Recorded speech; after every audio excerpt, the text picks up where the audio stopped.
প্রজ্ঞা digital প্ল্যাটফর্মে সমস্ত ছাত্রছাত্রীদের স্বাগত জানাই।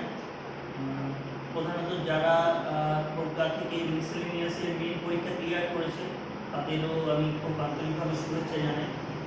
আমি শ্রী রণজিৎ মাইতি, অর্থনীতির অ্যাসিস্ট্যান্ট প্রফেসর, নোহাটা কলেজে। আজকে যে বর্তমান পরিস্থিতি, কোভিড-19 ক্রাইসিস, সেই ক্রাইসিসের অর্থনীতির উপরে কী প্রভাব, সেই বিষয়ে আমি কিছু আমার মতামত প্লাস বিভিন্ন জায়গা থেকে যেসব আলোচনাগুলো হচ্ছে সেই আলোচনাগুলো একটি জিস্ট ফর্মে আমি তুলে দিতে চাইছি, যাতে তোমাদের যাদের সামনে ইন্টারভিউ আছে তাদের মধ্যে একটু আত্মবিশ্বাস তৈরি হয়। সেই উদ্দেশ্যটাকেই যাতে ফুলফিল করতে পারি, সেই উদ্দেশ্যে আজকে আমাদের টপিক কোভিড-19 ক্রাইসিস এবং আমাদের অর্থনীতির তার উপরে কী প্রভাব এবং বর্তমান কী সিচুয়েশন চলছে এবং ভবিষ্যতে কী কী হতে পারে সেই সম্ভাবনাগুলো আমরা আস্তে আস্তে করে ধীরে ধীরে টপিক ওয়াইজ আলোচনা করব। তার আগে অর্থনীতির প্রভাব সম্পর্কে যে এফেক্ট করতে পারে সেই সম্পর্কে আমি প্রথমে একটা কোট আর আনকোট দিয়ে শুরু করতে চাইছি। Former governor, RBI former governor doctor Raghuram Rajan, যিনি এই কোভিড-19 ক্রাইসিস সম্পর্কে প্রথমেই বলেছিলেন, কোভিড-19 crisis as the worst economic emergency for India since independence. স্বাধীনতার পরে সব থেকে বেশি করে একটা ইমার্জেন্সি ক্রাইসিস হতে চলেছে অর্থনীতিতে। সেই অর্থনৈতিক ক্রাইসিসগুলো কোন কোন প্যারামিটারের উপরে এগোবে সেগুলো আমরা জানতে গেলে প্রথমে তোমরা সবাই মোটামুটি জানতে পেরেছি কোভিড-19 এখন ক্রাইসিসটা কি, কোভিড-19 ব্যাপারটা কি সে সম্পর্কে এখনো পর্যন্ত একটু আইডিয়া হয়ে গেছে। তাও আমি একটু জিস্ট বলে দিচ্ছি যে কোভিড-19 ক্রাইসিস ব্যাপারটা কি। ডিসেম্বর 2019 এর প্রথমের দিকে চায়নার উহান সিটিতে আমরা নতুন একটা ভাইরাসের সেটা মহামারী আকার ধারণ করেছিল, মানুষের এফেক্টেড হারটা বাড়িয়ে দিয়েছিল। সেই কোভিড-19 ক্রাইসিস প্রথমে যে এপিডেমিক হিসাবে এখানে ছিল, মানে চায়নার উহান সিটিতে কিছু মানুষের মধ্যে যেটা ছড়িয়ে পড়েছিল। এরপরে এটা আমরা WHO 2020 মার্চে এটাকে পেন্ডামিক হিসাবে ট্রিট করেছে। পেন্ডামিক আর এপিডেমিকের মধ্যে পার্থক্য, এই এপিডেমিক কিছু নির্দিষ্ট একটা দেশের মানুষদের মধ্যে ছড়িয়ে পড়ে সেটাকে এপিডেমিক বলা হয়। পেন্ডামিক যখন গোটা পৃথিবী জুড়ে ছড়িয়ে পড়ে সেই ব্যাপারটাকে পেন্ডামিক হিসাবে ট্রিট করা হয়।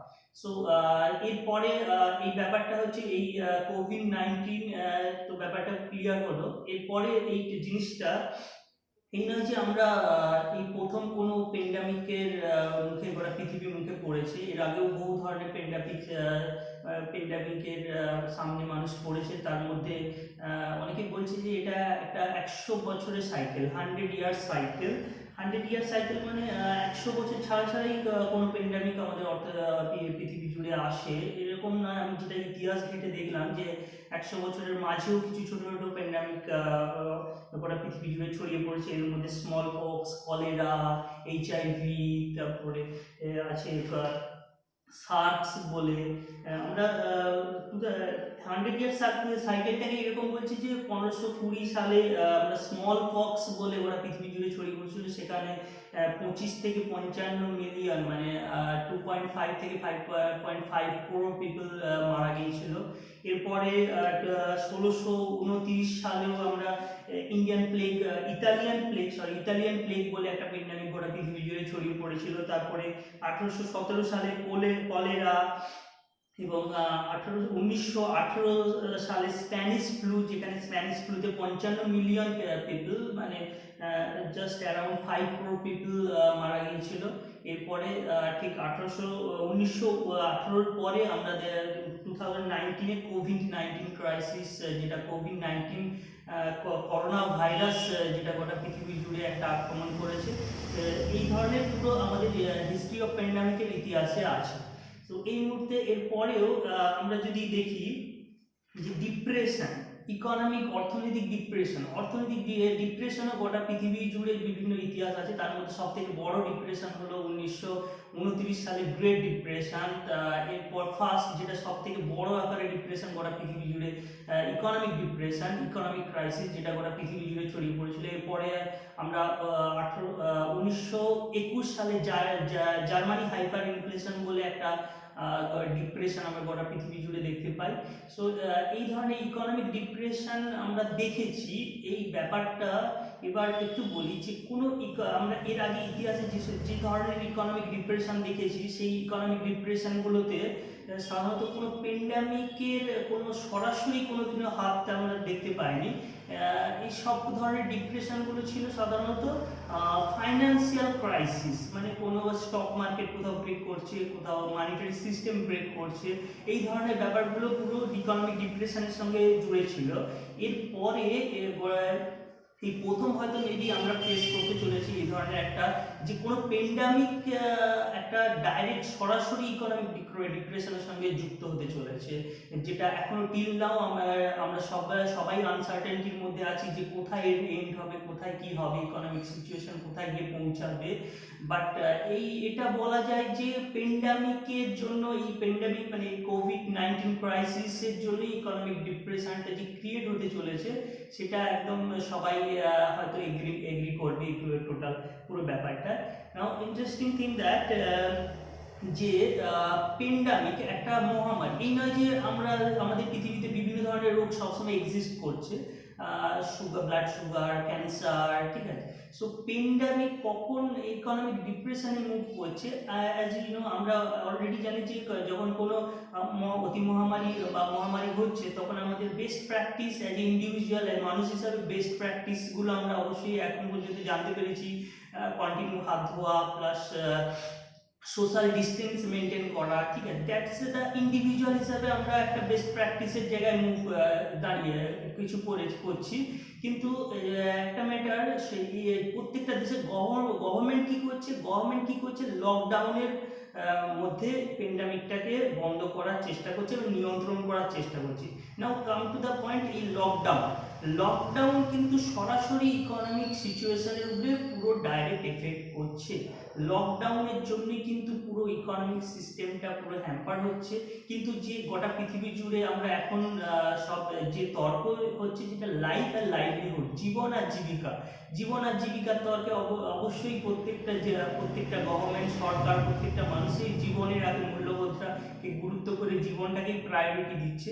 সেই জীবনটাকে রক্ষা করার জন্য লকডাউনে যাচ্ছে, কিন্তু লকডাউন করার ফলে কিন্তু ইকোনমির ওপরে খুব এফেক্ট পড়ছে। সেটার জন্যই হয়তো ইকোনমিক যে প্যারামিটার, সেই প্যারামিটারগুলো ডিগ্রেডের দিকে মুভ করছে। নাও ইন্টারেস্টিং থিং দ্যাট যে আমরা ইকোনমিক ডিপ্রেশন, একটা মানুষের যেমন ভালো মতো বুঝতে গেলে তার হাইট, ওয়েট, ওয়েদার, তার ব্লাড সুগার আছে না ব্লাড প্রেশার হাই, এইসব জিনিসগুলো একটা হিউম্যান বডির ভালো থাকার একটা যেমন প্যারামিটার, তেমন অর্থনীতিতে কি ডিপ্রেশন বা এই অর্থনীতিটা সুস্থ আছে নাকি তাকে দেখার জন্য কিছু অর্থনৈতিক প্যারামিটার, ম্যাক্রো ইকোনমিক প্যারামিটার আছে। সেই প্যারামিটারগুলো আস্তে আস্তে কিভাবে লকডাউনের ফলে সেই ম্যাক্রো ইকোনমিক প্যারামিটারগুলো হ্যাম্পার হচ্ছে, তাদের ক্ষতি হচ্ছে, সেইগুলো এবার আস্তে আস্তে আমরা দেখবো এক এক করে। তার মধ্যে যে আমরা যে মেনলি ইকোনমিক প্যারামিটারের মধ্যে যে প্রধান ফার্স্ট যে প্যারামিটারটা আছে, সেটা হচ্ছে ন্যাশনাল ইনকাম বা জিডিপি, যেটাকে বলে national GDP, GNP, NNP, per capital income, this are the income related, মানে এগুলো ইনকাম রিলেটেড একটা দেশের প্যারামিটার।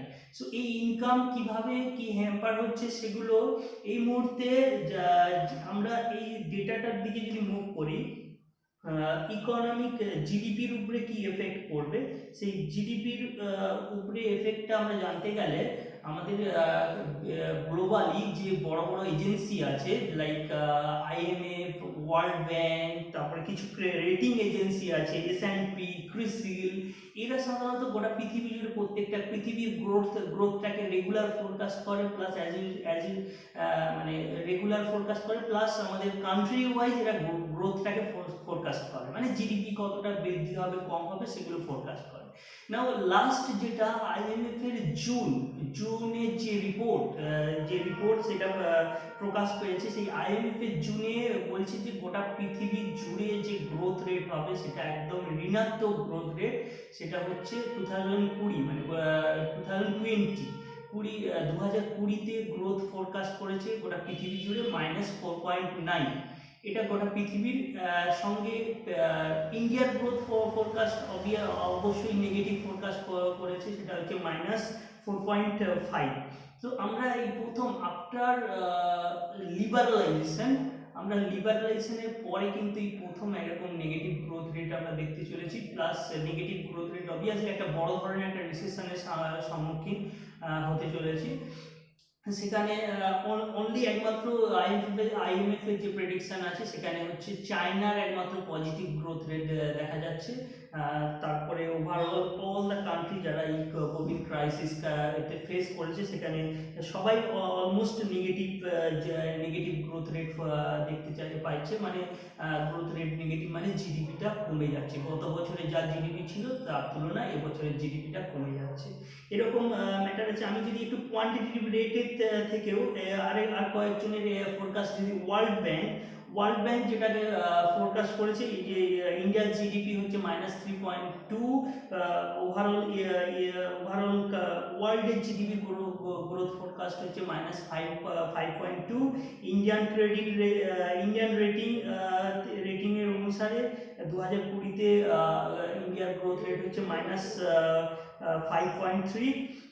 সো এরকম এস&পি গ্লোবাল রেটিং এজেন্সি তাদের অনুসারে আমাদের জিডিপি ফোরকাস্ট -5%। ক্রিসিল বলে একটা রেটিং এজেন্সি আছে, তারও অনুসারে আমরা 4% জিডিপি লস করতে চলেছি এই ফাইন্যান্সিয়াল ইয়ারে। এইরকম মানে ওভারঅল আমরা দেখতে পাচ্ছি যে একটা জিডিপি লসটা হবে অ্যারাউন্ড 4 থেকে 5%-এর মতো একটা নেগেটিভ জিডিপি গ্রোথ হবে, এরকম সবাই একটা প্রেডিকশন আছে। একটু কোয়ান্টিটেটিভ ফিগারে যদি হয় তাহলে এসবিআই এর একটা রিপোর্ট লাস্ট আমি দেখেছি, সেখানে বলছে যে ইন্ডিয়ার ইকোনমি, ভারতের অর্থনীতি 33 লাখ কোটি টাকার মতো জিডিপি লস করতে চলেছে, ঠিক আছে, এই কোভিড-19 ক্রাইসিসের জন্য। আর ওভারঅল পৃথিবীতে আমরা 4 থেকে 5 ট্রিলিয়ন ডলার, 4 থেকে 5 ট্রিলিয়ন জিডিপি লস আমরা দেখতে চলেছি। তো দিস আর দ্য মানে এইগুলো পুরো গ্রোথের উপরে ফোকাস, বা জিডিপি কি হবে, তাহলে জিডিপির উপরে এফেক্টটা আমরা দেখতে পাচ্ছি যে নেগেটিভ ইম্প্যাক্ট, ঠিক আছে। পুরো গত বছর যা জিডিপি ছিল, যদি জিডিপি বলি যে লাস্টে যেটা জিডিপি ছিল রিয়েল জিডিপি, সেটা ইন্ডিয়ার রিয়েল জিডিপি 145 লাখ ক্রোড় এরকম, সেখান থেকে আমরা তাদের একটা দেখতে পাচ্ছি যে 30 লাখ কোটি টাকা।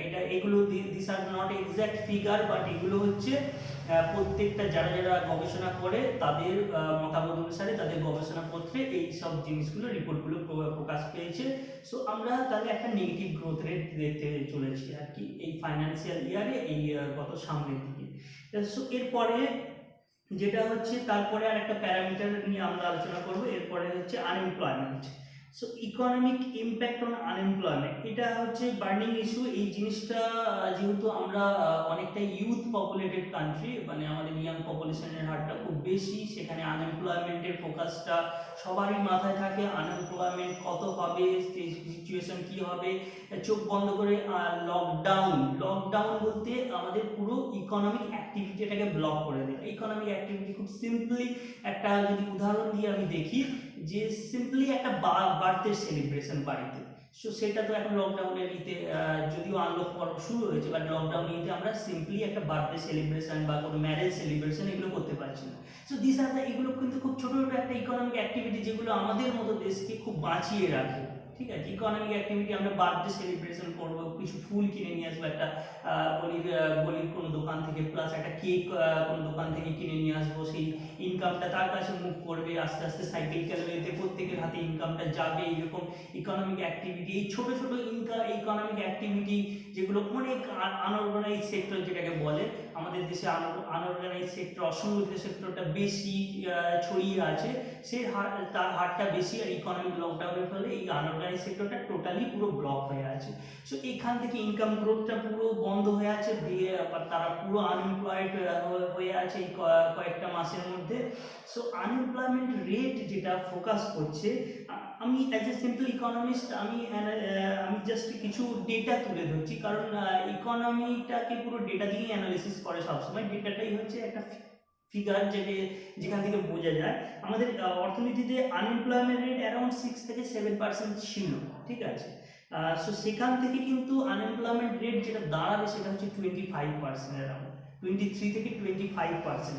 এগুলো হচ্ছে অর্গানাইজেশন OECD বলে, organisation for economic cooperation and development, তারা এগুলো অ্যানালিসিস করছে। Plus CMIE, centre for monitoring Indian economy, তারা এগুলো অ্যানালিসিস করে এইসব ডেটাগুলো দিচ্ছে যে CMIC মানে centre for monitoring Indian economy, তার রিপোর্ট অনুযায়ী বলছে যে এই কয়েক মাসে Indian economy going to loss 150 million job loss, মানে 150 মিলিয়ন মানে পুরো অ্যারাউন্ড 15 কোটি, ঠিক আছে। 15 কোটির মতো মানুষ যাদের হাতে কোনো কাজ থাকবে না, তারা জব লস করবে।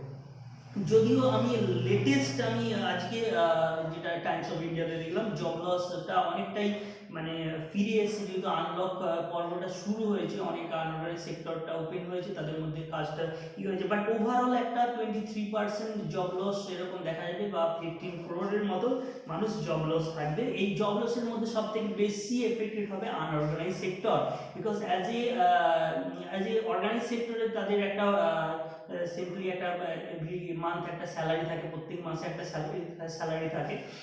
বাট আনঅর্গানাইজ সেক্টরগুলো ডে লেবার হয় বেসিক্যালি, তারা প্রত্যেক দিনেই অ্যাক্টিভিটি থেকে তাদের আর্নিংগুলো হয়। লকডাউনের পরে পুরো বন্ধ ছিল, তাহলে আনঅর্গানাইজ সেক্টরটা আনএমপ্লয়মেন্ট রেটের উপরে খুব মানে আনএমপ্লয়মেন্ট রেটের সিচুয়েশনটা আনঅর্গানাইজ সেক্টরে সব থেকে বেশি করে আমরা দেখতে পাবো, ঠিক আছে। So this are the unemployment figure, মানে এগুলো আনএমপ্লয়মেন্ট রিলেটেড ম্যাটার, এগুলো অর্থনীতিতে আলোচনা হচ্ছে। সিচুয়েশনটা খুবই অ্যাডভার্স হবে নেক্সট ফিউ মান্থ, প্লাস সামনের কয়েকটা দিনও আমরা এইভাবে কয়েকটা মান্থ এরকম আমাদের দেখতে পাবে আর কি। গ্রেট। এরপরে আমি নেক্সট যেটা ম্যাক্রো ইকোনমিক ক্রাইটেরিয়া, সেটা হচ্ছে ইম্প্যাক্ট অন ইনফ্লেশন, মানে জিনিসপত্রের দামের উপরে কি প্রভাব পড়বে। এবার জিনিসপত্রের দামের উপরে ইনফ্লেশনের উপরে এফেক্টটা একটু ভালো করে বোঝা যাক। জিনিসপত্রের দাম অ্যাজ ইউজুয়াল, এটা আমি এখনো পর্যন্ত ইনফ্লেশনের উপরে ইম্প্যাক্ট আমি কোথাও কোনো রিপোর্টে অতটা ডিটেলস বা রিপোর্টটা অত দেখিও নি হয়তো। আমার যেটা ওপিনিয়ন, একটা ইকোনমিতে একটা স্টিমুলাস প্যাকেজ আছে। এবার একটু ভালো করে বলছি যে মানিটাকে বিভিন্ন গভর্নমেন্ট স্টিমুলাস প্যাকেজ মানি ইনফিউশন করছে, বিভিন্ন সোশ্যাল সেক্টর স্কিমগুলো, যেটা সামাজিক সুরক্ষা স্কিমে বিভিন্ন মানুষের হাতে টাকা ইনফিউশন করা হচ্ছে। প্লাস লকডাউনের ফলে আমরা দেখেছি কি সাপ্লাই কনস্ট্যান্ট, লকডাউনের ফলে প্রোডাকশনটা কিছু না কিছু হ্যাম্পার হয়েইছে, ইন্ডাস্ট্রিয়াল প্রোডাকশনটা তো প্রচুর হ্যাম্পার হয়েছে। তাহলে একটা সাপ্লাই কনস্ট্যান্ট আছে, প্লাস মানুষের মধ্যে একটা মানে ইনফিউশন করাও হয়েছে, যদিও মানুষের হাতে জব ছিল না। সো একটা ডিমান্ড ছিল না। তো ইনফ্লেশনের উপরে একটা ওভারঅল একটা এখনো পর্যন্ত টিল নাও খুব বেশি এফেক্ট আমরা এখনো দেখতে পাচ্ছি না, যেহেতু ইন্ডাস্ট্রিয়াল প্রোডাক্ট কিছু জিনিসের দাম পত্র বাড়বে। বেসিক সিচুয়েশনে সাপ্লাই কনস্ট্যান্টটাও মার্কেটে এক্সিস্ট করেছিল, প্লাস মানি ইনফিউশন হয়েছে। সেটা নিয়ার ফিউচারে হয়তো মেবি সাপ্লাইটাকে যদি না রিস্টোর করা যায় ঠিকভাবে বা নিয়ে আসা যায়, যদিও কোম্পানিগুলো তাদের বাফার স্টক থাকে, সাপ্লাইটের মধ্যে যেটা মেনলি প্রবলেম হয়েছে, যেটা ট্রান্সপোর্টের মধ্যে প্রবলেমটা হয়েছে। না হলে প্রত্যেকটা ইন্ডাস্ট্রি তাদের সাপ্লাই বাফার স্টক করে রাখে, এক্সট্রা স্টক করে রাখে। সো সেখান থেকে আমরা ইনফ্লেশনের উপরে একটা মিক্সড এফেক্ট এখনো পর্যন্ত কোনো প্রেডিকশন এখনো দেখতে পাচ্ছি না, বা সেটা কোন দিকে মুভ করবে, বাড়বে কি বাড়বে না, সেটা টোটালি ডিপেন্ড করবে যে সাপ্লাই আনলক পর্বটা শুরু হয়ে সাপ্লাই কনস্ট্যান্টটা উঠে গিয়ে যদি অর্থনীতিতে সাপ্লাইটা ঠিকমতো হয়ে ফ্লোটা, জিনিসপত্রের ফ্লোটা ঠিকঠাক থাকে, তাহলে সেই মুহূর্তে আমরা ইনফ্লেশনের উপরে অতটা প্রেশার দেখতে পারি না। যদিও গ্লোবাল অয়েল প্রাইস, সেটা অয়েল ইন্ডিয়া ভারতে তেলের দামটা বৃদ্ধি উচ্চমুখী, তো সেখান থেকে একটা ইনফ্লেশনের উপরে এফেক্ট পড়তে পারে আর কি। সো ম্যাটার ইজ এইটাই যে গভর্নমেন্টের বাজেট নিয়ার ফিউচারে যদি গভর্নমেন্টের প্রচুর বাজেট ডেফিসিট থাকে, বা বাজেট ডেফিসিট করা মানে গভর্নমেন্ট খুব বড় একটা প্যাকেজ অলরেডি একটা প্যাকেজ অ্যানাউন্স করা হয়েছে 20 লাখ crore। এরপরে যদি সাপ্লাই কনস্ট্যান্টটা যদি মার্কেটে থাকে তখন কিন্তু জিনিসপত্রের দামটা ঊর্ধ্বমুখী হবে। সাপ্লাই কনস্ট্যান্টটা ঊর্ধ্ব হয়ে গেলে তাহলে কিন্তু জিনিসপত্রের দামটা অতটা ঊর্ধ্বমুখী হবে না। সো ইম্প্যাক্ট অন ইনফ্লেশন, মানুষের ডিমান্ড সাইড ইনফ্লেশনের দিক দিয়েও ভাবলে যে ইনফ্লেশনের উপরে তা এখনো পর্যন্ত তেমন কোনো প্রভাব পড়েনি। এরপরে আমরা দেখতে যেটা আর একটা প্যারামিটার যে দরিদ্রের উপরে পোভার্টি, ইম্প্যাক্ট অন পোভার্টির উপরে কি এফেক্ট দেখতে পারি যে অ্যাকর্ডিং টু ওয়ার্ল্ড ব্যাংকের যেসব রিপোর্ট আছে, ওয়ার্ল্ড ব্যাংকের রিপোর্টে সেখানে বলছে যে গোটা পৃথিবী জুড়ে একটা পোভার্টি লেভেল অলসো পোভার্টি যেটা রেট সেটা অবশ্যই বাড়বে। সেটা হচ্ছে 7.9% থেকে 8.82%, মানে অ্যারাউন্ড 0.75% গোটা পৃথিবী জুড়ে একটা পোভার্টির ইনক্রিজ দেখতে পাবো। সেখানে বলছে যে যদি এর রেটের থেকেও যদি একটা বিচ্ছিন্নভাবে চিন্তা ভাবনা করি তাহলে 77 million according to world bank, 77 million people একটা যারা পোভার্টিতে অ্যাডেড হবে, মানে দরিদ্রতে যুক্ত হবে। 77 মিলিয়ন মানে 7.7 কোটি মানুষ পোভার্টিতে যুক্ত হবে। এরপরে ভারতের ক্ষেত্রে সিচুয়েশনটা এটাই যে 12 মিলিয়ন পিপল তারা পোভার্টিতে অ্যাড হবে, দরিদ্রতে অ্যাড হবে 12 মিলিয়ন পিপল মানে 1.2 crore, ঠিক আছে। সো এটা পোভার্টি সিনিয়র অবভিয়াসলি যেহেতু লকডাউনের ফলে মানুষ মাইগ্রেন্ট লেবার তারা জব ছেড়ে দিয়ে তারা জায়গায় ফিরে গিয়ে এসছে, তাদের হাতে চাকরি নেই, তারা অবভিয়াসলি একটা পোভার্টি যেটা চাকরি করে পোভার্টির উপরে থাকার চেষ্টা করে তারা পোভার্টির নিচে অলরেডি চলে আসবে। তাহলে 1.2 crore এই ধরনের একটা ফিগার ওয়ার্ল্ড ব্যাংকের রিপোর্ট, তারা এই ধরনের একটা ফিগার এটা বলেছে যে পোভার্টিতে অ্যাড হবে। এরপরে ইম্প্যাক্ট অন ইনইকুয়ালিটি, অসাম্যের উপরে প্রভাবটা কি? অসাম্য অবশ্যই যখন মানুষের চাকরি না থাকবে, জব না থাকবে, তাহলে ধনী কিছু অর্গানাইজ সেক্টর আর আনঅর্গানাইজ সেক্টর অবভিয়াসলি এই দুটো সেক্টর বিলং করার ফলে তাহলে আমাদের কি একটা দেখতে পাবো যে অসাম্য অবশ্যই বিরাজ করছে। প্লাস অর্গানাইজ সেক্টরের মানুষজনের চাকরি আছে, আনঅর্গানাইজ সেক্টরের মানুষের চাকরি নেই, এক্ষেত্রে আমরা দেখবো তাদের মধ্যে মানে ইনকাম গ্যাপ, মানুষের আয়ের যে গ্যাপ সেই গ্যাপটা অবভিয়াসলি বাড়বে রিচ অ্যান্ড পুয়ারের মধ্যে। সেখানে আমাদের অসাম্য মেজার করার জন্য অর্থনীতিতে একটা কোএফিসিয়েন্ট মেজার করা হয়, সেটা বলে গিনি কোএফিসিয়েন্ট। গিনি কোএফিসিয়েন্ট দিয়ে হচ্ছে ইনইকুয়ালিটিটাকে মেজার করা হয়। গিনি কোএফিসিয়েন্ট অ্যাকর্ডিং টু ওয়ার্ল্ড ব্যাংকের রিপোর্টে ওয়ার্ল্ড ব্যাংক এস্টিমেট বলছে যে 1% যদি গিনি কোএফিসিয়েন্ট ইনক্রিজ বাড়ে সেখানে হচ্ছে 19 মিলিয়ন মানে 1.9 crore people they are move toward the most worst poor situation, মানে তারা এরকম এক্সট্রিম পোভার্টিতে অ্যাড হয় যে 1.9 crore পিপল। এরপরে আরেকটাও এস্টিমেট খুব ইন্টারেস্টিং এস্টিমেট বলেছে যে যদি 2% জিডিপি ফল করে, 2% জিডিপি ফল করলে তা 124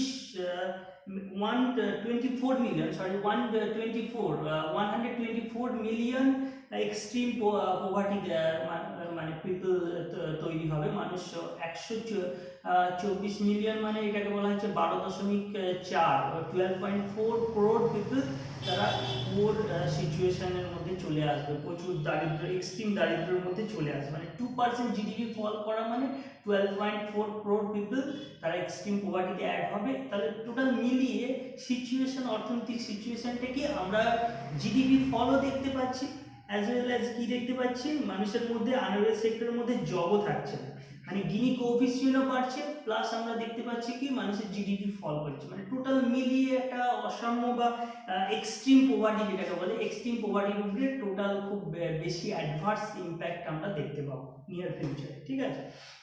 এরপরে ইম্প্যাক্ট অন ট্রেড, মানুষের ব্যবসা বাণিজ্যের উপরে কি এফেক্ট পড়বে? অবভিয়াসলি লকডাউনের ফলে একটা আলোচনা চলছে সাপ্লাই চেন বলতে কি বোঝায়? সাপ্লাই চেনটা পুরো হ্যাম্পার হচ্ছে লকডাউনের ফলে। সাপ্লাই চেন মানে একটা হয়তো আমি কোনো প্রোডাক্ট তৈরি করব, তার মেটেরিয়ালসটা অন্য জায়গা থেকে আসে, যেহেতু ট্রান্সপোর্টটা ব্লক ছিল, ট্রান্সপোর্ট না থাকার ফলে কি ওই যে র মেটেরিয়ালসটা ওটা আসতে পারছে না, প্লাস সেটা দিয়ে আমরা জিনিসটা অ্যাসেম্বলিং করে মার্কেটে নিয়ে আসতে পারছি না। তো এই টোটাল এই যে সাপ্লাই চেন, একটা জায়গা থেকে একটা প্রোডাক্ট তৈরি করতে গেলে অন্য একটা ওই প্রোডাক্টটা যে জিনিস দিয়ে তৈরি হয় সেই জিনিসটার উপরে অন্য জায়গার ওই জিনিসটা থেকে আসে তার উপরে যে ডিপেন্ড করতে হয়, তাহলে এই পুরো ব্যাপারটা একটা সাপ্লাই চেন গোটা পৃথিবী জুড়ে যে এক্সিস্ট করছিল, সেই লকডাউনের ফলে গোটা পৃথিবী জুড়ে যে লকডাউন চলছে তার ফলে সাপ্লাই চেনটা ব্রেক করছে। সাপ্লাই চেন ব্রেক হওয়া মানেই আমাদের বলছে যে ওয়ার্ল্ড ট্রেড সেটা পুরো ডিগ্রেড হবে। ওয়ার্ল্ডের গ্লোবাল ট্রেড বলছে 13 থেকে 22% মতো ফল করবে গ্লোবাল ট্রেড। গ্লোবাল ট্রেডের কথা বললাম যে 13 থেকে 13 থেকে 22% ফল করবে। সেখানে ইন্ডিয়ান ইকোনমিতে এই বলছে এপ্রিল 2020 রিপোর্টে দেখা যাচ্ছে যে গ্লোবাল বা আমাদের এক্সপোর্ট খুব ফল করবে 36.65%, ইম্পোর্ট ফল করবে 47.36% মতো। তাহলে গ্লোবাল এক্সপোর্ট ইম্পোর্ট যেটা ইন্ডিয়ার ক্ষেত্রেও প্লাস গোটা পৃথিবী জুড়ে গ্লোবাল এক্সপোর্ট ইম্পোর্টে টোটালি একটা ফল করবে। সেই এক্সপোর্ট ইম্পোর্ট ফল করা মানেই আমাদের পরিষ্কার বুঝতে পারছি যে একটা ইনকামের ফল প্লাস অর্থনীতিতে একটা রিসেশন বা ক্রাইসিস একটা সিচুয়েশন। এরপরে এই দিশাটা অ্যাকচুয়ালি এগুলো যে আলোচনা করলাম এগুলো হচ্ছে এইগুলো দিয়ে ইকোনমিক প্যারামিটার। আরেকটা ব্যাপার আমি বলে দিই যে এগ্রিকালচার নিয়ে সেক্টর ওয়াইজ যদি স্পেসিফিকেশন করা যায়, সেক্টর ওয়াইজের মধ্যে এগ্রিকালচার সেক্টরে যেটা আমরা public health foundation of India আর হচ্ছে the centre for sustainable agriculture, এই দুজন মিলে যে একটা রিপোর্ট মেয়েতে প্রথম দুটো উইকে ওরা সার্ভে করেছিল, সেখানে বলেছে যে 10% ফার্মার তারা বলছে যে চাষবাস করতে পারেনি লকডাউনের জন্য। আরেকটা যেটা বলেছে যারা চাষ করতে পেরেছে তাদের মধ্যে 60% দেয়ার রিপোর্টেড করেছে যে তাদের এগ্রিকালচার লস হবে। ঠিক আছে, সো এইরকম একটা এগ্রিকালচারের সিচুয়েশন আছে, মানে একটা এগ্রিকালচার কমোডিটিও একটা সাপ্লাইয়ের উপরে একটা প্রেশার আমরা পরবর্তীকালে দেখতে পাবো। সো টোটাল এরপরে ম্যানুফ্যাকচারিং সেক্টরটাও অবভিয়াসলি লকডাউনের ফলে টোটাল ম্যানুফ্যাকচারিং সেক্টরটা ব্লক ছিল, সেখানেও একটা প্রচুর ম্যানুফ্যাকচারিং প্রোডাক্ট মানে ইন্ডাস্ট্রিয়াল প্রোডাক্ট সেখানেও একটা পরিষ্কার একটা ডাউনগ্রেড সিচুয়েশন দেখেছি, যেখানে বলছে যে ম্যানুফ্যাকচারিং সেক্টর কিন্তু 53% বিজনেস অ্যাক্টিভিটি টোটালি ব্লক ছিল। এসেন্সিয়াল কিছু গুডসের ক্ষেত্রে যেগুলো এসেন্সিয়াল, আমাদের essential commodity definition recent change হয়েছে, এসেন্সিয়াল কমোডিটির সাপ্লাইটা ঠিক থাকলেও আমরা অ্যারাউন্ড 53% বিজনেস অ্যাক্টিভিটি কিন্তু লকডাউনের ফলে বন্ধ ছিল। তো দিস আর দ্য এইগুলো হচ্ছে কিছু কোয়ান্টিটি ফিগার দিয়ে আমরা পুরো ম্যাক্রো ইকোনমিক প্যারামিটারগুলোকে এক্সপ্লেন করলাম। এরপরে আমরা এর থেকে অর্থনীতির উপরে প্রভাবগুলো এইভাবে ম্যাক্রো ইকোনমিক প্যারামিটার দিয়ে ব্যাখ্যা করা হয়। এরপরে অর্থনীতিতে এই যে রিকভারি কিভাবে হওয়া যায়, এটা হচ্ছে আমাদের সবার কাছে যারা হয়তো টেকনিক্যালি আমি একটু থরলি অ্যানালিসিস করছিলাম, যারা ইন্টারভিউ দেবে তাদের ক্ষেত্রে তো মেবি হয়তো খুব এরকম একটা ওপেন ডিসকাশন যদি বলে অর্থনীতির উপরে প্রভাব কি পড়বে, সেটা অর্থনীতির উপরে প্রভাবটা দেখতে গেলে তাহলে আমাকে যদি ইকোনমিক্সের কোনো স্টুডেন্ট তারা হয়তো বুঝবে, বা ইকোনমিক্সের স্টুডেন্টের যারা ব্যাকগ্রাউন্ড আলাদা ব্যাকগ্রাউন্ড তারা কিন্তু অর্থনীতির উপরে প্রভাবটাকে কিন্তু এইভাবে ম্যাক্রো ইকোনমিক প্যারামিটার দিয়ে আস্তে আস্তে বলতে হবে। না বললেও টোটালি আমরা একটা কোড দিয়েও শুরু করা যেতে পারে। রঘুরাম রাজন এইভাবে বলেছে COVID-19 crisis as the worst economic crisis for India since independence. তার মানে আমরা একটা রিসেশন একটা দেখতে চলছি, সেই রিসেশনটা কি কি ফরম্যাটে হবে, আমাদের ইনকাম ফল করবে, আনএমপ্লয়মেন্ট রেট বাড়বে, তারপরে হচ্ছে পোভার্টি লেভেল ইনক্রিজ করবে, এইসব আনঅর্গানাইজ সেক্টরের লোকজনের মধ্যে কাজ থাকবে না। This are the whole macro economic parameter. এই প্যারামিটারগুলো দিয়ে আমাদের কিন্তু অর্থনীতির সিচুয়েশনটাকে ব্যাখ্যা করতে হবে। এরপরে এখানে আরেকটা নেক্সট কোশ্চেন থাকে ওপেন এন্ড কোশ্চেন, যেখানে বলতে পারেন যে এখান থেকে এই ক্রাইসিস যে সিচুয়েশনটা হবে সেখান থেকে কিভাবে আমরা বেরিয়ে আসতে পারি। ঠিক আছে, সো ক্রাইসিস একটা সিচুয়েশন, অর্থনীতি এরকম যদি এই গোটা পৃথিবী জুড়ে একটা ক্রাইসিস, সেই ক্রাইসিস থেকে বেরিয়ে আসা কিন্তু প্রত্যেকটা অর্থনীতিবিদ একসঙ্গে পুরো এটা একটা গ্লান্স প্রথম সিচুয়েশন যে স্টিমুলাস প্যাকেজ দিও, এটাই হচ্ছে একমাত্র প্রথম ইনিশিয়ালি রিলিফ।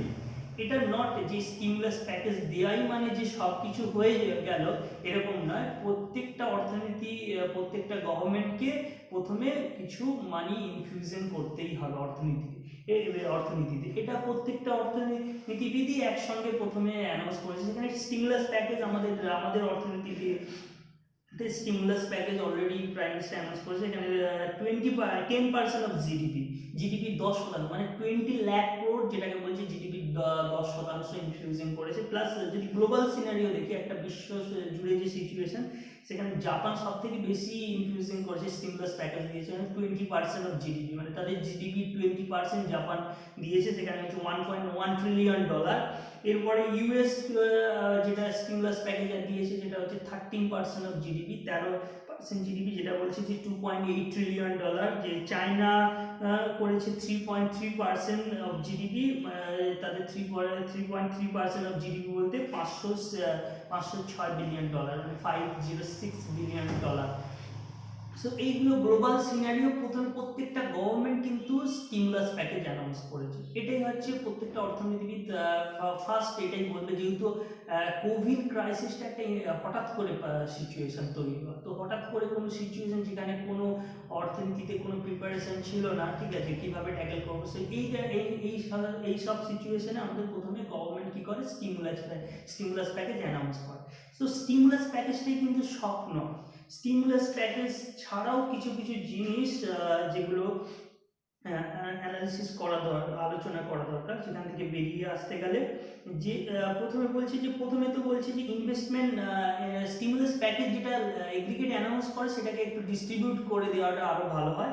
যেমন পাবলিক হেলথে একটা ইনভেস্টমেন্ট ইন পাবলিক হেলথ, একটা পাবলিক হেলথই অ্যাকচুয়ালি কোভিড-19 ক্রাইসিস, যেটা তো এটা হেলথ রিলেটেড ইস্যু। তো আমাদের হেলথ ইনফ্রাস্ট্রাকচার সেটার উপরে খুব কনসেন্ট্রেট করতে হবে, যে হসপিটাল, কোভিড স্পেশাল হসপিটাল তৈরি করা, মানুষদেরকে টেস্ট কিট নিয়ে আসা, ঠিক আছে। এই তো পাবলিক হেলথে একটা খুব বড় ধরনের ইনভেস্টমেন্ট, যেটা ইউএনডিপির এস্টিমেট অনুযায়ী গ্লোবালি যেটা বলছে $500 মিলিয়ন মতো ইনভেস্টমেন্ট, একটা ইউনাইটেড নেশন ডেভেলপমেন্ট প্রোগ্রাম, তাদের রিপোর্টে বলছে $500 মিলিয়ন মতো ইনভেস্টমেন্ট জরুরি আছে, ঠিক আছে। এরপরে হচ্ছে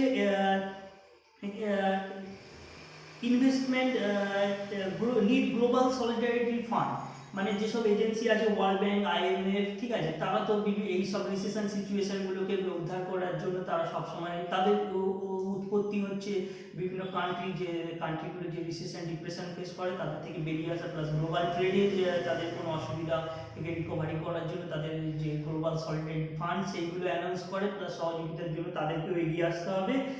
মেনলি আর এখনো যে বেরিয়ে আসার জন্য ভ্যাকসিনের আমাদের মানে রিসার্চের উপরে, পাবলিক হেলথে যে সেই রিসার্চের উপরে vaccine as quick as possible আমাদের ভ্যাকসিনটাকে তৈরি করতে হবে। প্লাস এর থেকে কোনো সায়েন্টিফিক রেমেডি বের করতে হবে। সঙ্গে সঙ্গে আমাদের লকডাউনের মধ্যে একটা ডিফারেন্ট টাইপ কনসেপ্ট চলে এসেছে, যে লকডাউনটাকে কীভাবে উইথড্র করা হয়, লকডাউনের ডিফারেন্ট কনসেপ্ট নিয়ে আসতে হবে, ঠিক আছে। তো একটু বিভিন্ন ধরনের অ্যানাউন্সমেন্ট, বিভিন্ন ধরনের আমরা এই জিনিসগুলো করলে খুব মানে ক্রাইসিস থেকে মেবি আমরা উদ্ধার হওয়ার একটা সম্ভাবনা থাকে। তারপরে এগুলো তো ওয়ার্ল্ডের ব্যাপার ছিল। তারপরে ভারতের অর্থনীতির পার্সপেক্টিভে, মানে পরিপ্রেক্ষিতে ভারতের অর্থনীতিতে কী করা যেতে পারে, সেখানে একটা তো গভর্নমেন্ট একটা যে প্যাকেজ অ্যানাউন্স করেছে, তার একটা খুব সুন্দর একটা ব্লু প্রিন্ট থাকতে হবে, ফুলপ্রুফ ব্লু প্রিন্ট, যেটা কোন সেক্টরের নিড অনুযায়ী খুব সুন্দর করে গুছিয়ে সেটাকে ক্লারিফাই করলে তাহলে সেই ফান্ডের সুন্দর একটা ইউটিলাইজেশন দেখতে পারে, ঠিক আছে। এরপরে আরেকটা খুব আমাদের অর্থনীতির প্রভাব এটা আলোচনা করছে। আমাদের অর্থনীতিতে মেন হচ্ছে আমাদের ইকোনমি হচ্ছে আমাদের পলিটিক্যাল যে সিস্টেম, সেটা বলে ফেডারেল পলিটিক্যাল সিস্টেম। ফেডারেল ইকোনমিতে একটা সেন্ট্রাল স্টেটের মধ্যে একটা খুব সুন্দর সম্পর্ক থাকতে হবে। কিন্তু এই সিচুয়েশনে আমরা জানি যে আমাদের যে এক্সিস্টেন্ট যে পুরনো যে ট্যাক্স সিস্টেম ছিল, সেটাকে রিপ্লেস হয়ে জিএসটি এসছে। জিএসটির ক্ষেত্রে একটা অসুবিধাটা কী হয়েছে, যেখানে হচ্ছে স্টেট গভর্নমেন্ট তাদের হচ্ছে ফান্ড কালেকশনের পরিধিটা কমে গেছে। মানে মোদ্দা কথা যেটা আমাদের যে রাজ্য সরকারগুলো, রাজ্যের যে সরকার, সেই সরকার তারা বিভিন্ন জায়গা থেকে যে ট্যাক্স কালেক্ট করতো, সেই ট্যাক্সের পরিধিটা অনেকটাই কমে গেছে জিএসটি আসার পর। সো এই মুহূর্তে যদি যেহেতু কোভিড-19 ক্রাইসিসটা শুধু সেন্ট্রাল গভর্নমেন্ট ম্যাটার নয়, এটা হচ্ছে সেন্ট্রাল স্টেট দুজনের মধ্যেই একটা সুনির্দিষ্ট কোঅপারেশন থাকতে হবে। সে তার এখানে সেন্ট্রাল গভর্নমেন্ট তাদের হাতে একটা বিভিন্ন স্কোপ আছে তারা ফান্ড কালেকশনের করার, বিকজ তারা তাদের হাতে আরবিআই নিয়ন্ত্রণটা আছে, আরবিআই থেকে তারা ডাইরেক্ট প্রিন্ট মানি টাকা প্রিন্ট করে তাদের নিজের হাতে পেতে পারে। কিন্তু স্টেট গভর্নমেন্টগুলোর ক্ষেত্রে সেটা কনস্টিটিউশনের কোনো প্রভিশন নেই। এক্ষেত্রে আমাদের কি ইন্ডিয়া কি করা উচিত, আমাদের স্টেট গভর্নমেন্টগুলোতেও কিন্তু ফান্ড কালেকশনে তাদের পরিধিটা বাড়ানো উচিত। না হলে, কারণ বেশিরভাগটাই কিন্তু কোভিড-19 ক্রাইসিসটাকে হ্যান্ডেল করতে গেলে আমাদের স্টেট গভর্নমেন্টগুলোকে আরও বেশি করে ভূমিকা পালন করতে হবে, কারণ ফেডারেল সিস্টেমে স্টেট গভর্নমেন্টগুলো নিয়েই কিন্তু একটা কেন্দ্রীয় সরকার তৈরি হয়। তো সেই ক্ষেত্রে সেন্ট্রাল গভর্নমেন্ট তাদের একটা পরিধি আছে, অনেকখানি বেশি পরিধি, সেই অনুযায়ী স্টেট গভর্নমেন্টগুলোকেই ফান্ড কালেকশনে একটা স্কোপ দিতে হবে। এরপরে আমাদের মতো ডেভেলপিং কান্ট্রিতে পরের পয়েন্টে কী হয়, সাপ্লাই কনস্ট্যান্টটাকে তোলার জন্য বেশি দিন লকডাউন করে থাকলে খুব অসুবিধা, সেখানে লকডাউনটাকে আনলক পর্যায়ে আস্তে আস্তে আমাদের রেগুলেট করতে হবে, নিয়ে আসতে হবে আনলক তোলার জন্য। তা আনলক করতে গেলেও এখানে কিন্তু খুব সাবধানতা অবলম্বন করা উচিত, কারণ এখানে জীবনের গুরুত্বটা বেশি রাদার দেন জীবিকা। গভর্নমেন্ট হচ্ছে আরেকটা গভর্নমেন্টের আমাদের সরকারের ক্ষেত্রে যেহেতু হেলথে খুব জিডিপির খুব কম পরিমাণ ইনভেস্ট থাকা, সেখানে কিছু বুনিয়াদি কিছু যে পরিকাঠামো, সেই বুনিয়াদি পরিকাঠামোর মধ্যে হচ্ছে আমাদের হেলথ পড়ে, স্বাস্থ্য পড়ে, কৃষি, তারপরে হচ্ছে এডুকেশন, এই বুনিয়াদি পরিকাঠামোর উপরে বেশি করে কনসেন্ট্রেট করতে হবে ক্রাইসিসটাকে উঠে আসার জন্য।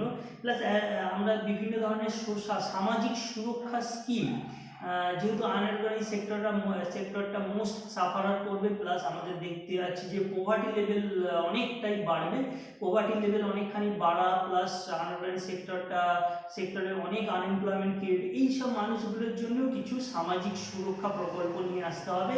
অলরেডি বিভিন্ন ধরনের সামাজিক সুরক্ষা প্রকল্প, সেটা রাজ্য সরকার আর হচ্ছে কেন্দ্রীয় সরকার দুজনেই অ্যানাউন্সমেন্ট করছে। আমি স্পেসিফিক কোনো স্কিমগুলো বলছি না, প্রত্যেককে এই স্কিমগুলো সম্পর্কে একটু জেনে রাখতে হবে। যেমন ওয়েস্ট বেঙ্গলের কিছু কিছু স্কিম অলরেডি অ্যানাউন্সমেন্ট হয়েছে, যেমন স্নেহের পরশ, ঠিক আছে, তারপরে প্রচেষ্টা, তারপরে যারা ফ্রন্টলাইন ওয়ার্কার মানে যারা হেলথ ওয়ার্কার তাদের জন্য একটা ইন্স্যুরেন্স স্কিম, ঠিক আছে, মাইগ্রেন্ট লেবারের জন্য স্নেহের পরশ, ঠিক আছে, এইগুলো হচ্ছে সামাজিক সুরক্ষা স্কিম।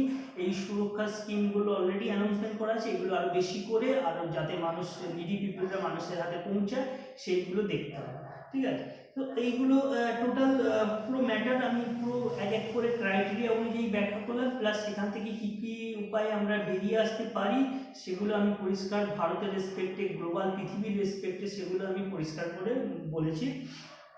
এইগুলো এখান থেকে তাহলে এই জিনিসগুলো জানলেই অর্থনীতির উপরে এফেক্ট, আর যেটা